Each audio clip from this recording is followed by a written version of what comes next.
If you want to identify your own cognitive bias to make better decisions and to think clearly, then this book is for you.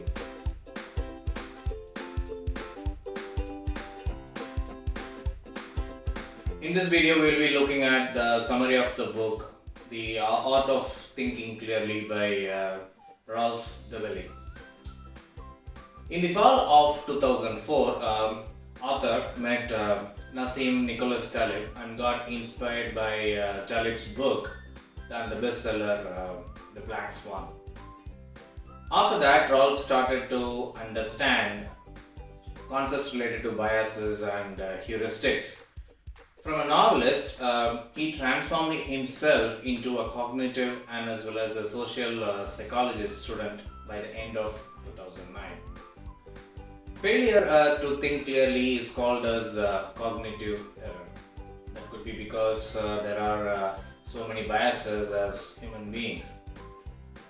This book sheds some light on the biases that we have.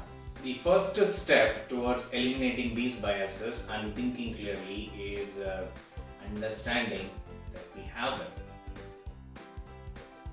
Dobelli has a doctorate in deconstruction of economic discourse. He studied philosophy and business administration. He is a Swiss author and an entrepreneur. He has also written other books, and this book is not his first writing though. Let's get into the book summary. There are a total of 99 sections in this book. You can call them chapters, but they are all explanations of certain concepts. Each section or say chapter discusses a bias, a fallacy, or an illusion.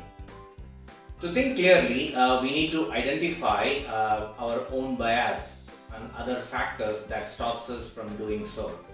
There are more than 15 plus biases discussed in this book. Some of them are confirmation bias, survivorship bias, availability bias, action bias, omission bias, self-selection bias, association bias, information bias, authority bias, story bias, hindsight bias, and so on. Every single topic is carefully explained with suitable examples. Even someone who isn't from a psychology background would be still able to understand and grasp each of these concepts. There are different ways to read this book. One can read page-wise and proceed towards the end. That's one way.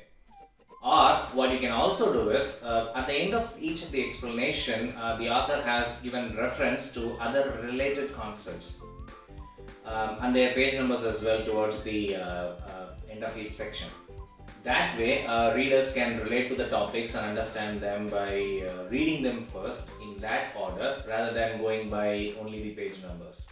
What I liked most from this book was the small examples and metaphors for all the topics provided by the author.